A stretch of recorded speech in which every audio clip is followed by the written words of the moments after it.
ഓരോ സെമസ്റ്റർ പരീക്ഷകൾ അടുത്തെത്തുമ്പോഴാണ് പല വിദ്യാർത്ഥികൾ ചോദിക്കാറുള്ളത്, ഞങ്ങളുടെ ഈ 4ാം സെമസ്റ്റർ പരീക്ഷകൾ മാറ്റിവെക്കുമോ എന്ന്. ചോദ്യകർത്താവിൻ്റെ ചേതോവികാരം മനസ്സിലായി.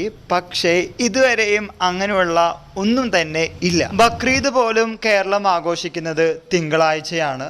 നിങ്ങളുടെ പരീക്ഷകൾ ബുധനാഴ്ച മുതൽ തുടങ്ങുകയുള്ളൂ. അപ്പോൾ ആ കാര്യത്തിൽ ഒരു പരീക്ഷ പോലും മാറ്റിവെക്കേണ്ട ആവശ്യം കാലിക്കറ്റ് യൂണിവേഴ്സിറ്റിക്ക് ഇല്ല. 4ാം സെമസ്റ്ററിന് മുമ്പുള്ള 6ഉം 1ഉം സെമസ്റ്റർ പരീക്ഷകളൊക്കെ 1-2 തവണ മാറ്റിവെച്ചിരുന്നു. അപ്പോൾ ഞങ്ങളുടെ പരീക്ഷകൾ മാറ്റിവെക്കുമോ എന്നതുകൊണ്ടാണ് അവർ ചോദിക്കുന്നത്. പക്ഷേ ആ സമയത്തുള്ള കാലാവസ്ഥ അങ്ങനെയായിരുന്നു.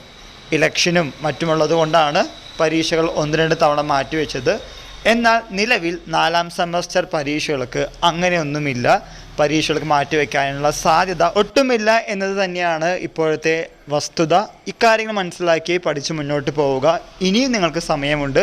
ഇന്ന് 15-ാം തീയതി ആയിട്ടുള്ളൂ. 16, 17, 18 3 ദിവസം കൂടിയുണ്ട് പരീക്ഷയ്ക്ക്. സോ നല്ല രീതിയിൽ പഠിച്ച് മുന്നോട്ട് പോവുക. ഇക്കാര്യം നിങ്ങൾ മനസ്സിലാക്കി നിങ്ങളുടെ ഫ്രണ്ട്സുമായി ഷെയർ ചെയ്യുക. എല്ലാവർക്കും ഒരിക്കൽ കൂടി നന്ദി, നമസ്കാരം.